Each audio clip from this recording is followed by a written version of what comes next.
In the rain-soaked, rat-infested Conciergerie prison walls, one solitary figure sat hunched in darkness.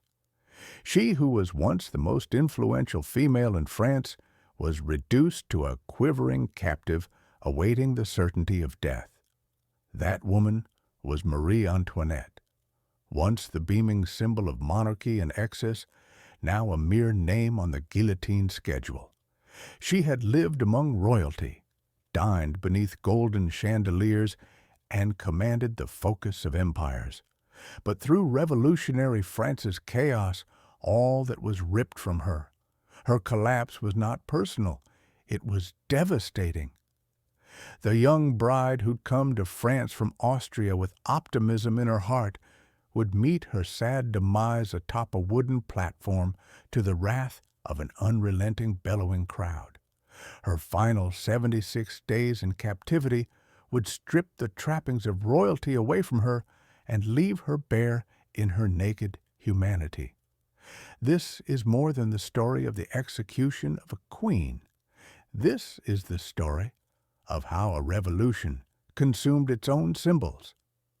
October 1793 would be one of the coldest pages in that story, one that appalled even those hardened by the serial atrocities of the Reign of Terror.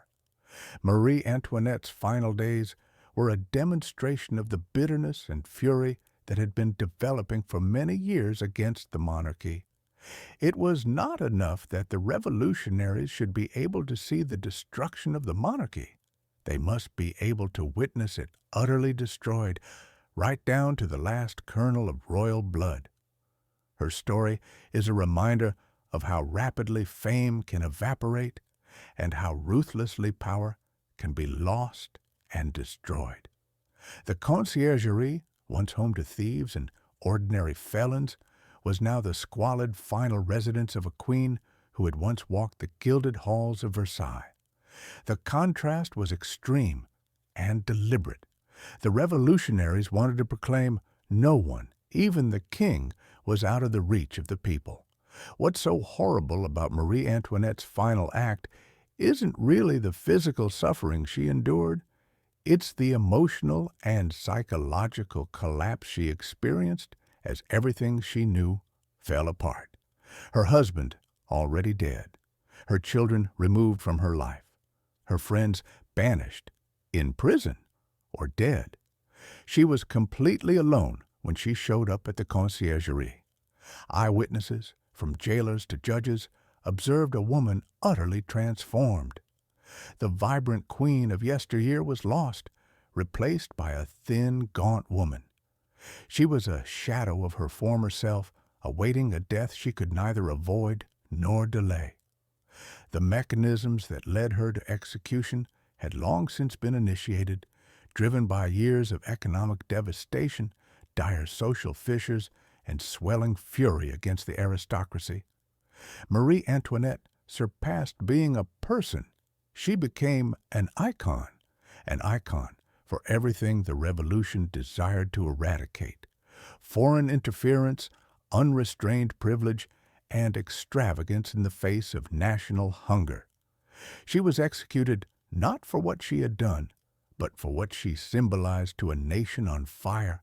For the revolutionaries, symbols had to be smashed, and none were stronger than the Austrian-born queen, whom they abominated as l'Autrichienne, a word spat with disdain. France in 1793 was a nation no longer to be recognized. The revolution, which had begun on noble principles, freedom, equality, brotherhood, had degenerated into the Reign of Terror. Guillotines were employed as instruments of policy, severing nobles, clergy, and civilians alike. Blood ran in the streets in the name of justice. The country was still suffering from the same afflictions that had inspired the revolution. Bread was in short supply. Inflation devoured livelihoods, and the monarchist wars across Europe were taking money straight out of the very same funds the revolution had aimed to replenish. In such a situation, the people needed someone to blame. The remaining monarchs were perfect scapegoats. The political atmosphere had become ferociously since the Bastille was stormed. The moderates were knocked out, silenced, exiled, or killed, and replaced by radicals like Maximilien Robespierre and Jacques Hébert. These were men who believed salvation could come only by way of wholesale devastation. The Committee of Public Safety, formed in April 1793, took over the government, and with it, life and death authority. By the hand of Robespierre, the committee waged a merciless war against enemies of the Republic. No one was safe, not the aristocrats, not traitorous revolutionaries, not even the conscientious but unfortunate enough to find themselves in the temper of the times. Marie Antoinette's trial and execution grew from this blood-stained soil. She wasn't merely reviled, she was needed for politics. Her death was a warning, but the persecution was also political. It was personal and symbolic.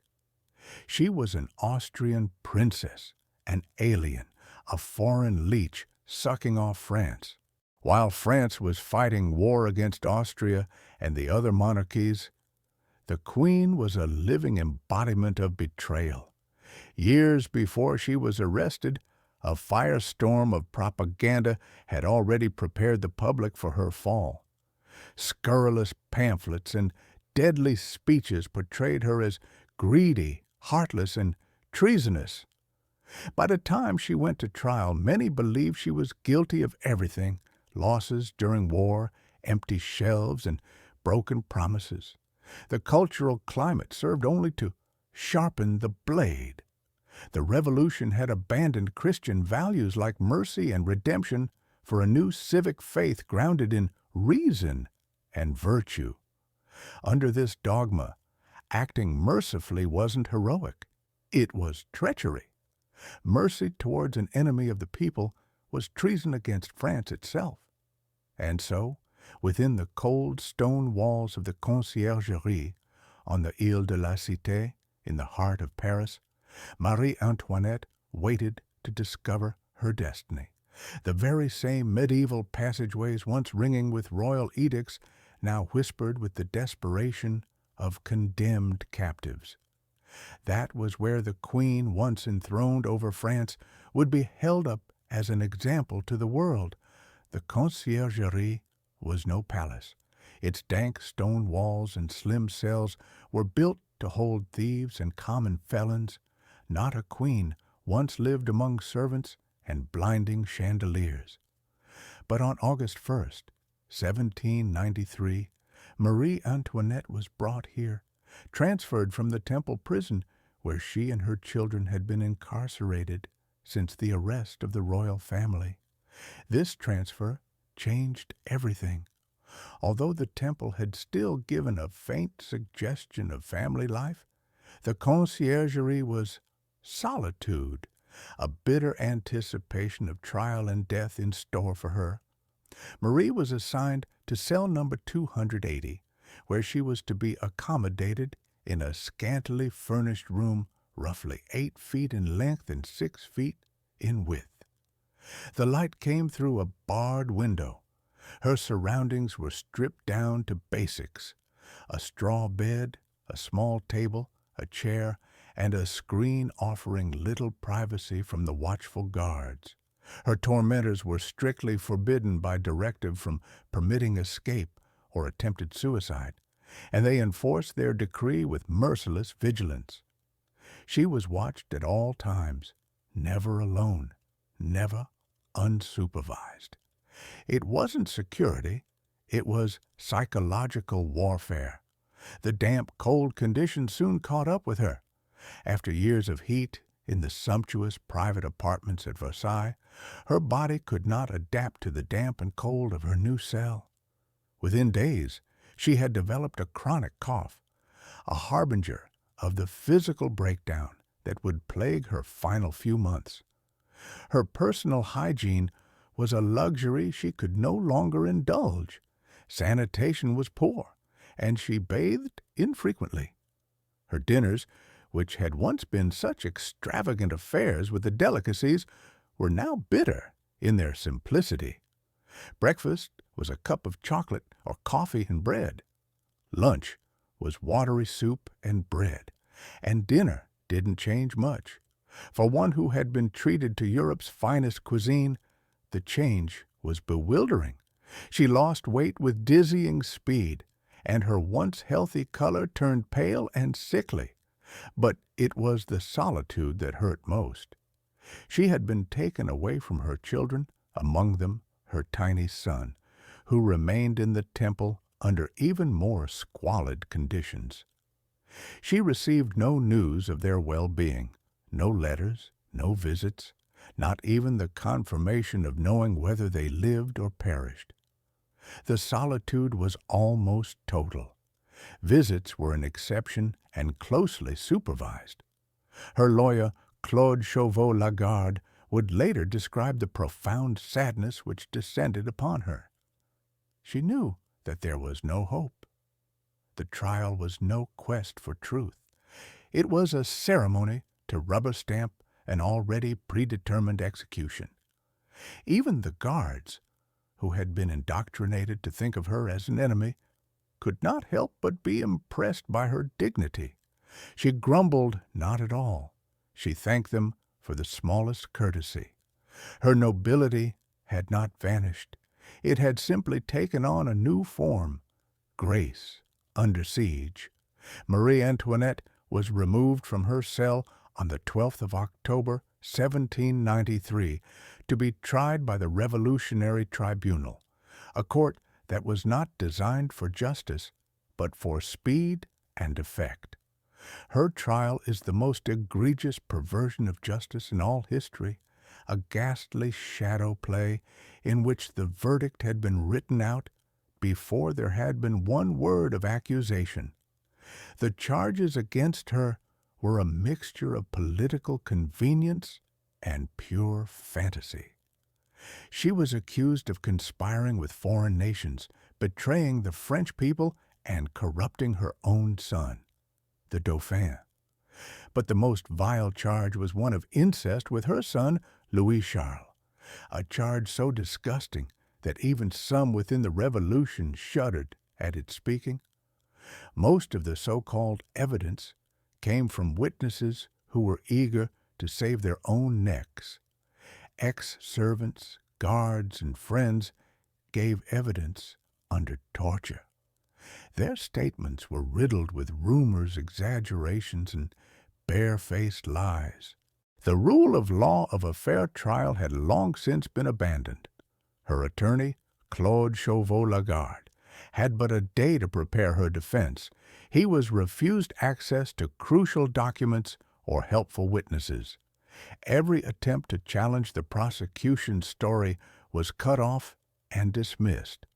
It wasn't justice, it was a drama.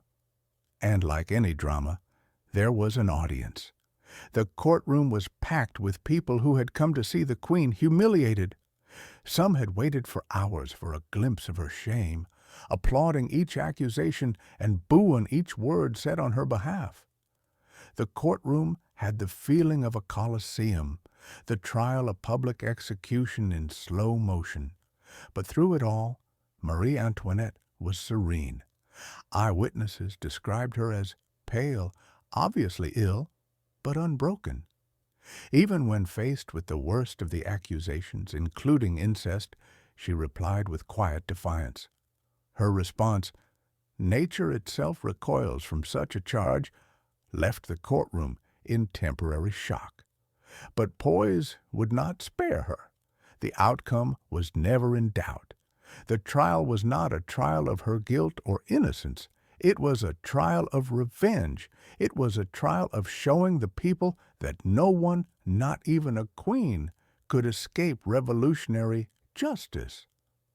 The prosecution case against Marie Antoinette was rooted not in truth, but in distortion. The prosecution presented letters and documents, many of them forged or completely ripped out of context, as damning evidence. Her private letters to her family in Austria were portrayed as treason. Even her own fears for her children's well-being were interpreted as signs of conspiracy. The Revolutionary Tribunal was not interested in separating maternal concern from political betrayal. In their minds, she was guilty the moment she entered the courtroom.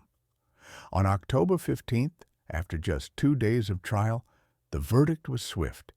Guilty on all charges. She was sentenced to death, to be executed immediately.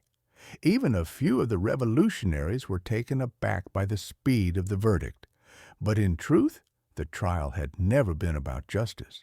It was about legitimizing a public execution months in the making. The tribunal had done its job, offer a legal spectacle to camouflage political vengeance. That evening, the 15th of October, 1793, was Marie Antoinette's longest night. At 4 p.m., she returned to her cell with the awareness that she would not be alive the following day. The short interval between sentencing and execution was not by chance.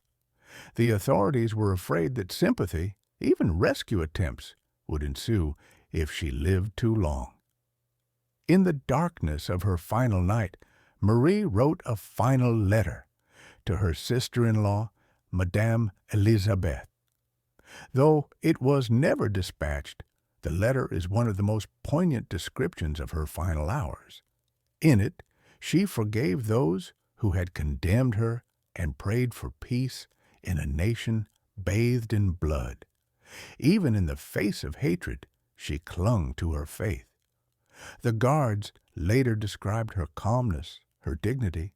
She prayed, pondered, and wrote silently in notes that would be confiscated and burned by the authorities. She was scared, but faced her death with the silent resolve she had been taught since childhood. Royalty, even in death, demanded grace. Sleep came in short, restless intervals. Outside her cell, the sound of the scaffold being built echoed through the air. She heard the murmurs of the crowd, the city preparing for spectacle. Each sound was a callous reminder. Paris was waiting to watch her die. Pre-dawn, the final rites began. Her hair, which had grown back since she was initially imprisoned, was again cut short, to keep anything from interfering with the blade of the guillotine. The final indignity, the removal of one last shred of identity. She requested a priest to confess, but was denied. The revolutionaries would not allow her the comfort of her faith. They would offer her a priest of the Constitutional Church, the revolution's own devised mockery of religious authority, but she declined. She would rather die without sacraments than betray her faith. Her final breakfast was simple, a chocolate and a sugar cup and a slice of bread. A far cry from the Versailles ceremonies. She did not eat. Her hand trembled noticeably when she raised the cup, the only outward sign of the terror that otherwise she would not show. When the sun rose over Paris on October 16th, 1793, Marie Antoinette prepared to meet her fate. The one-time Queen of France, formerly the star of Europe's most dazzling court, was now a condemned woman in a cold, damp prison cell, guarded by men who had been told to treat her not as a person, but as a symbol of tyranny. At 11 a.m., the executioner's men entered her cell. Her final journey had begun. Every step was designed to dehumanize, erode dignity from her. Her hands were tied tightly behind her back with rough rope, so tight that it cut into her wrists and caused her fingers to swell and darken. It wasn't restraint, it was pain by design. Instead of a carriage, she was placed in a wooden tumbril, the same open cart used for transporting criminals. The ride was not smooth. She had to sit up straight on the crude planks while the cart jostled over cobblestones exposed to the jeering public. The route to the Place de la Révolution was winding, tortuously making its way through crowded quartiers. Visibility, rather than efficiency, was the goal. The revolutionaries wanted the people to see that even a queen could be dragged through the streets like any common criminal. It was followed by horse-mounted guards, which formed a barrier between her and the outraged crowd. Spectators lined the streets, thousands of them. Some had brought children, coming to the execution as one would to a parade. Some were curious, some enraged, some disturbingly festive. The atmosphere, designed to destroy her morale, revealed something more sinister still. A nation drunk on vengeance. The streets were filled with vendors selling food and drinks to the throngs. It was more of a carnival-like atmosphere than an execution. The carnival-like atmosphere contrasted sharply with the grim reality of what was taking place.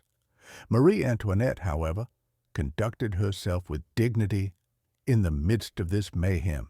She held herself upright, with eyes fixed steadily ahead, in spite of the catcalls, curses, and imprecations that came from all sides. She would not give her persecutors the satisfaction of seeing her crumble. This quiet bravery was worthy of respect even to some of her enemies, many of whom had expected to see a broken woman crushed beneath public scorn. Among those who witnessed her final ride was the artist and revolutionary sympathizer Jacques-Louis David. He had been commissioned to document the important events of the day, and his sketches of Marie Antoinette in the cart offer a gruesome portrait. A woman who looked noticeably older than her 37 years, her cheeks hollow, her eyes vacant, but still with the unmistakable haughtiness of aristocracy. For 45 agonizing minutes, the cart wound its way through the streets of Paris. The insults were relentless. Accusations were flung, curses yelled, and vengeance cried out for. Some in the crowd observed her lips moving in prayer, her silent connection to the one source of solace she had left, her faith. It was 12:15 p.m. when the cart reached the Place de la Révolution, formerly Place Louis XV, now a grisly theater of death. At its center stood the guillotine, painted red to hide the blood of the hundreds of victims who had gone before her. The execution platform had been built high, so all could see the fall of a queen. The square was surrounded by thousands of spectators and filled with individuals massed on the rooftops that surrounded it. This was not some ordinary execution, but a national spectacle. The elevated scaffold made it impossible for anyone to miss the show, highlighting the idea that revolutionary justice was not only swift, but also fiercely public. Charles-Henri Sanson, the executioner who had presided over so many deaths during the Terror, later admitted that this was the most difficult of his career. The stress, the spectacle, the weight of history. It was too much. When the cart stopped, Marie Antoinette was helped down. Witnesses commented on her unsteadiness, no doubt the result of months of close imprisonment, starvation, and complete emotional exhaustion. Her once lovely white dress was stained and travel-worn now, a ghostly reminder of the luxury she had once embodied. She struggled to mount the scaffold. Debilitated by months of sickness, she needed assistance. In the process, she accidentally stepped on Sanson's foot and turned to him with her final words, "Pardon me, sir. I did not do it on purpose." An apology, small, polite, human, spoken with dignity, even as death drew near. The crowd had a mixed reaction. Some still jeered at her, but some were quiet. Some, for the first time, not a villain, but a woman saw, tired, scared, and impossibly brave. A rare silence swept through the square. The weight of history bore down upon all of them. Her cap was removed. Her hair was rearranged. The executioner's assistants, well practiced in this ritual, placed her in position for the blade. But even they were aware this was no common criminal. This had been the Queen of France. As Marie Antoinette stood in her final moments, she looked out at the sea of faces. No one can know what she was thinking in those moments. Perhaps memories of her children, thoughts of her executed husband, or amazement at how low her world had fallen. A few years earlier, she had arrived in France as a joyous teenage bride. Now she was on a scaffold, waiting to die. At 12:30 p.m., the blade fell. The crowd erupted into cheers, their cry echoing through Paris. To them, the execution represented the symbolic end of monarchy. The queen, who had embodied an entire era of privilege and power, was merely another head rolled off the guillotine now. The reactions were as divided as the nation. Where the mob in the Place de la Révolution cheered her death lustily, hailing it as a victory for the people, others responded with muted fear. Even some of the revolutionaries questioned whether the death of a woman who had shown such dignity at that, truly reflected the ideals they had claimed to fight for. Had they ended tyranny, or had they simply become tyrants themselves? As was the custom, the executioner, Sanson, held her severed head aloft to the crowd. There was another deafening roar. But in writings afterward, Sanson would write that this execution haunted him. He wrote about Marie Antoinette's dignity, her poise, and his regret that political necessity had demanded her death. His testimony is still one of the most reliable accounts of her last moments, a reminder that even in the machinery of revolution, there were still those who saw humanity in their victims. Her corpse was disposed of with the same cold efficiency used for other executed prisoners, denuded of ritual, tossed out without ceremony. But Marie Antoinette was not to be so easily forgotten. Her story of glory, of downfall, of suffering, and of dignity would be one of the French Revolution's most enduring legacies. After the execution, Marie Antoinette was interred without ceremony in an unmarked common grave in the Madeleine Cemetery. Her body was covered in quicklime to accelerate decomposition, a last attempt at erasure. In death, she was denied the dignity that had marked her very existence. No sepulchre, no monument, no royal rites, just a hole shared with criminals meant to ensure that her memory would not rally sympathy or revolt. This was no coincidence. The revolutionaries feared that her grave could become a rallying point for counter-revolutionaries. Removing her, even in death, was political. However, outside France, Marie Antoinette's death stunned Europe. Monarchs who had been hesitating to enter the conflict between France and Austria now saw the revolution as a personal danger to every throne in Europe. The message was straightforward. No king or queen was safe. The revolution was now not French only. It was a war against monarchy itself. Her death was priceless propaganda to the revolutionaries.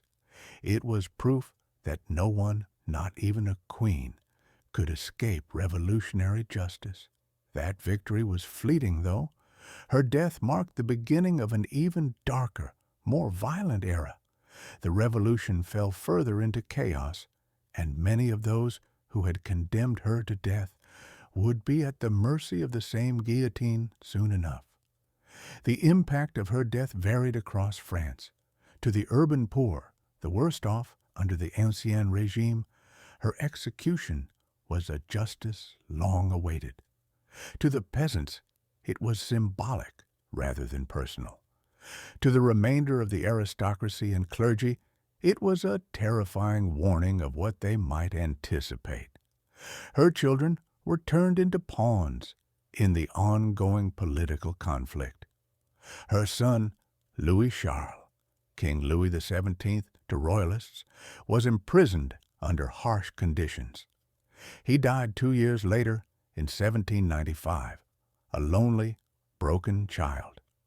Her daughter, Marie Thérèse, survived the ordeal, but was never quite able to recover from the trauma of witnessing her family being destroyed by the Revolution, although she later became a symbol of royal continuity. In the days that followed, public debate over Marie Antoinette's life and death promptly divided. Revolutionary publications depicted her as a traitor who had received her due. Royalist writers and underground presses began shaping her image into that of a martyr, a chaste queen who had been wrongly tormented by a bloodthirsty mob. The rehabilitation of her public image began almost immediately. The cruelty of her imprisonment, the tenuousness of the charges, and the dignity she displayed in death caused many to reconsider their judgment. What had been meant as her ultimate humiliation was, in hindsight, a symbol of revolutionary excess. With the fall of Robespierre and the end of the Reign of Terror in 1794, France began to reassess. As the revolution consumed its own leaders, citizens began to wonder if the revolution had gone too far. The execution of Marie Antoinette, once triumphantly cheered, began to seem less like justice and more like a cautionary tale. Progress. Napoleon's France attempted to bridge the gap between monarchy and revolution. Although he had no love for the Bourbon dynasty, Napoleon realized that it was important to mollify anti-royalist sentiment. He discouraged the more extreme propaganda and opened the door to a more balanced portrayal of the late queen.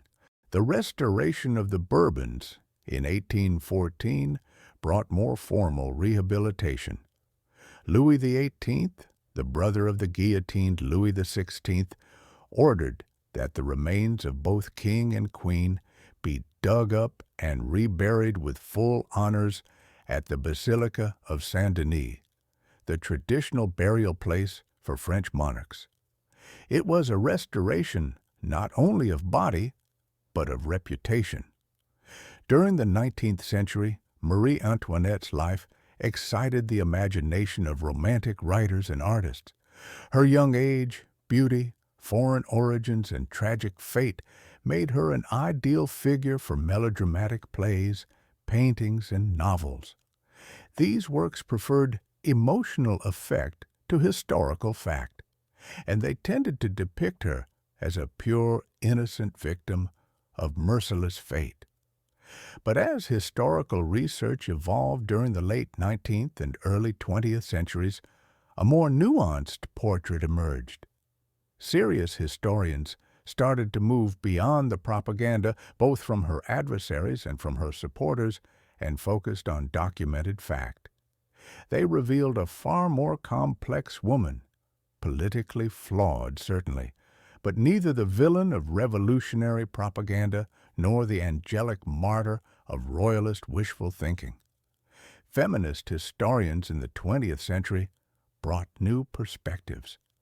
They noted how much of the criticism Marie Antoinette received was rooted in misogyny and xenophobia. She was a foreign woman who wielded power in a male-dominated political sphere, an easy target for blame and ridicule. Her downfall, they argued, was not only a question of politics, but also of the dangers faced by women in power, especially if they defied social conventions. Her own life is now a case study of how women in leadership are criticized, not for what they have done, but for who they are, for their gender, origins, and perceived roles. Marie Antoinette's life and death exposed the vulnerability of feminine power in a man's world. Today, France has come to accept its revolutionary legacy. its triumphs and its tragedies. Marie Antoinette remains one of the most fascinating figures in French history. She was loved and reviled, confused and misrepresented. Her legend has changed over the centuries, from queen to enemy, from scapegoat to martyr, from villain to tragic heroine. In death, she was stronger than ever in life, not as a queen, but as a reminder of how revolution, as ideal as it might be, may devour its own offspring. Marie Antoinette is remembered today as a queen, yes, but as a tragic figure, faulted, but also human. She destroyed herself through personal mistakes and political blunders, surely, but they cannot fully explain the brutality that she endured. Her life and death are a sobering reminder of how quickly the tide of popular sentiment can shift and how lethal it becomes when justice is fueled with vengeance. Marie Antoinette's final days hold lessons not just about revolutionary France, but about power, justice, and the fragile state of human society. Her fall shows how even the best established systems collapse when they lose popular confidence.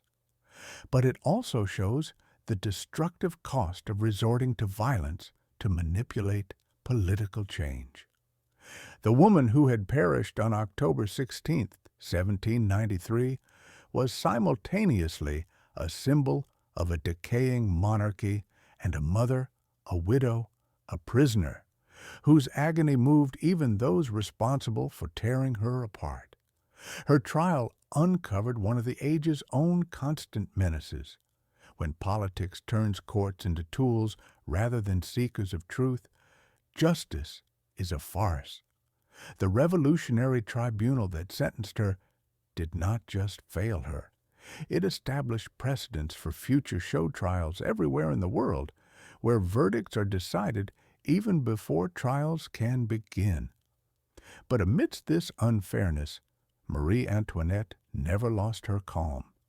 Her dignity, even in prison and at the scaffold, became part of her legend. Even her executioners addressed her on her behalf, bearing witness to her dignity.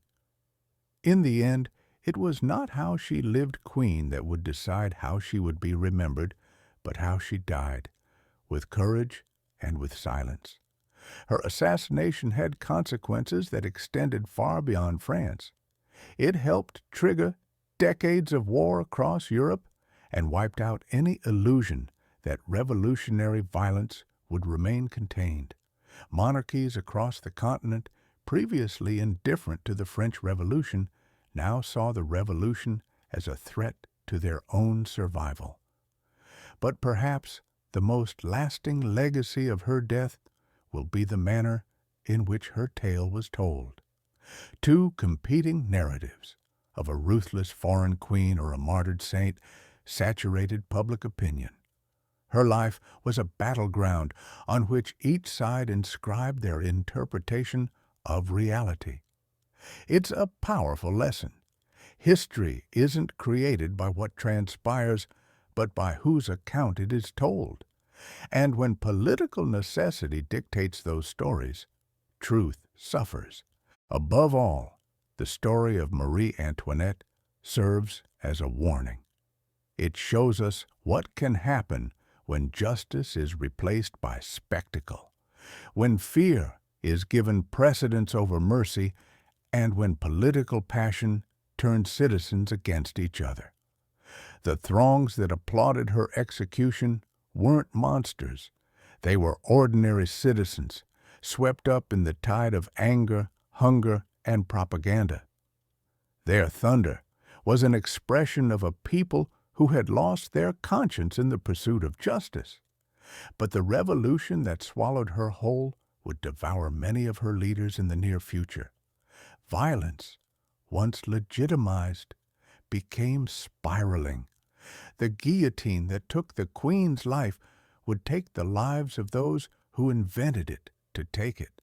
Her final days revealed the timeless battle between the people's will and individual rights, between justice and compassion, between revolutionary ideals and the cost of men's human lives in striving for them unshackled.